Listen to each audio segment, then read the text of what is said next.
Why don't you want to play new games anymore? You're alone again. The evening outside your window is as gray as the screen you're about to click on. Once upon a time, you wouldn't have hesitated to launch your favorite game, spending hours in it. But now, the cursor hovers over the icon, but your finger doesn't click. What's changed? Why even the most expensive and sensational novelties cause nothing but an indifferent yawn? When gaming was a real challenge. Once upon a time, games were more than just entertainment. They were challenges, trials that tested your patience, attention span, and reactions. You didn't just play, you fought. You fought the level, the final boss, your own nerves.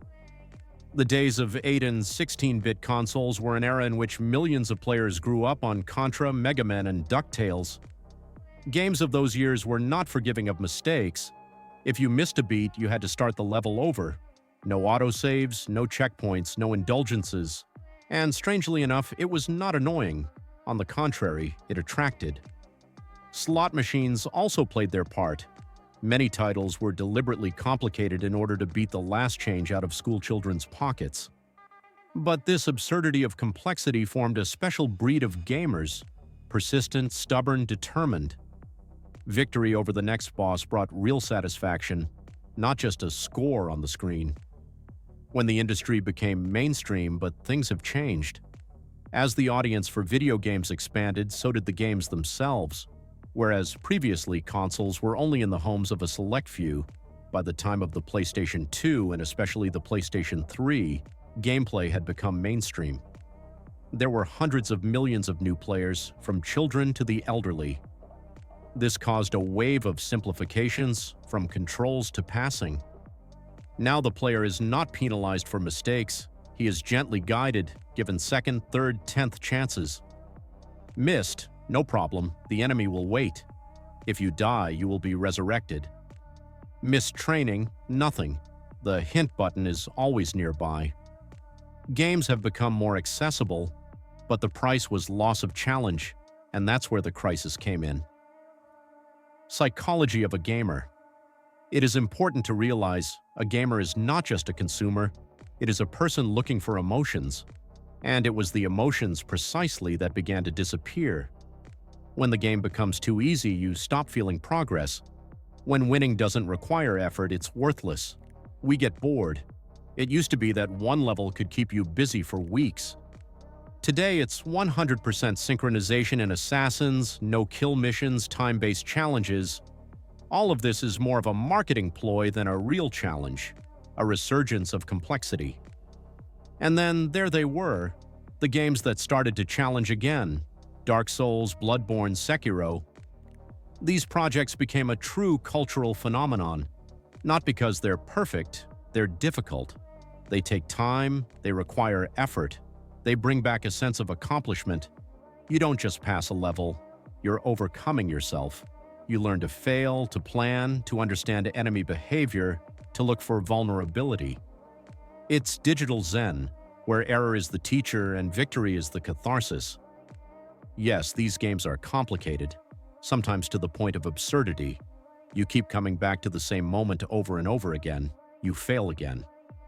But that's how true engagement is formed. You don't just click, you live the game. Multiplayer illusions, how session games replaced real games. At some point, the industry turned to the path of mass hypnosis. Instead of drawing the player into an elaborate world and a deep story, they began to lure the player with a quick dopamine boost. Battlefield, Call of Duty, Apex, Fortnite, the names are different, but the essence is the same. Short, intense sessions that make you want just one more round. It's like chips. You don't get full, but you can't stop. If you win, you're happy. You lose, you get angry. Either way, you're involved. Yeah, it's fun. But the problem is, your brain starts to adapt. You get used to the quick reward, the instant reaction. You don't want to wait anymore. You don't want to listen to the story. You don't feel like learning the mechanics of the game. Why go through a 40-hour RPG epic when you can win 3 rolls and get a new character hat in 30 minutes? Have games become too self-explanatory? Many modern AAA projects are literally afraid that the player won't understand something or will get tired.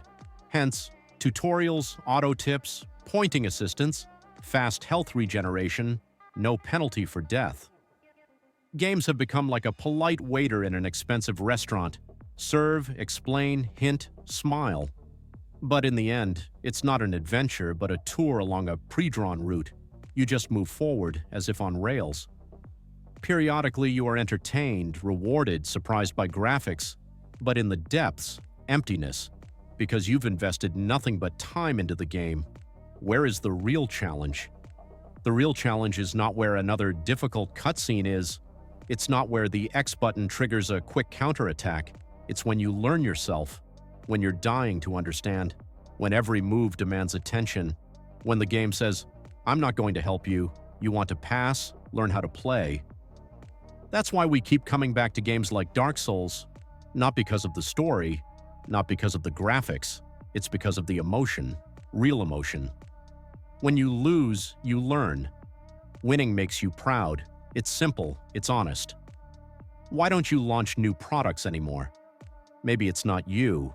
Maybe it's that you're being kept from being a player. Modern games don't want you to suffer. They want you to stay. They don't want you to leave. They want you to look pretty. So you'll buy skins, battle packs, donate. Games have become a service, convenient, smooth, sterile, but not alive.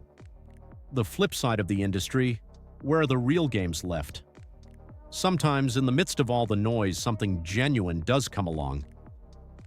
Resident Evil 4. Remake is an example of how you can refresh a classic and keep the spirit of the original.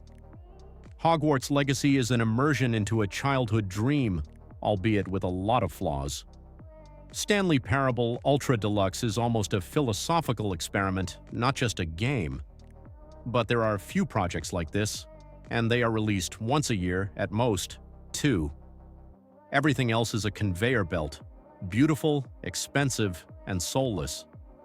A little psychology. You know why you don't feel like playing? Because you're getting older. But not in the age sense. It's about awareness. You don't just want to kill time. You want to invest it in something that will give you emotions, experience, progress. And most modern games can't give you that. And you're not the only one. Or maybe you've just lost the main game.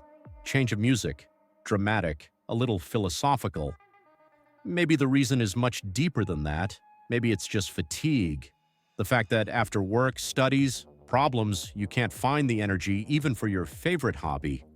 You start a game not because you want to play, but because you need to distract yourself, to switch. But the game doesn't save you, it doesn't hold you, it doesn't give you emotion. So you go back to the main menu, and then you close the window, because no game can compare to the real one, the one that happens to you every day. So what to do? If you stop enjoying games, it's not the end. It's just a signal. Look for those games that provide challenge, emotion, experience.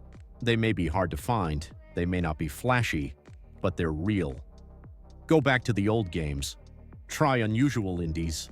And most importantly, don't be afraid to quit a game if it's empty. Go where you feel alive.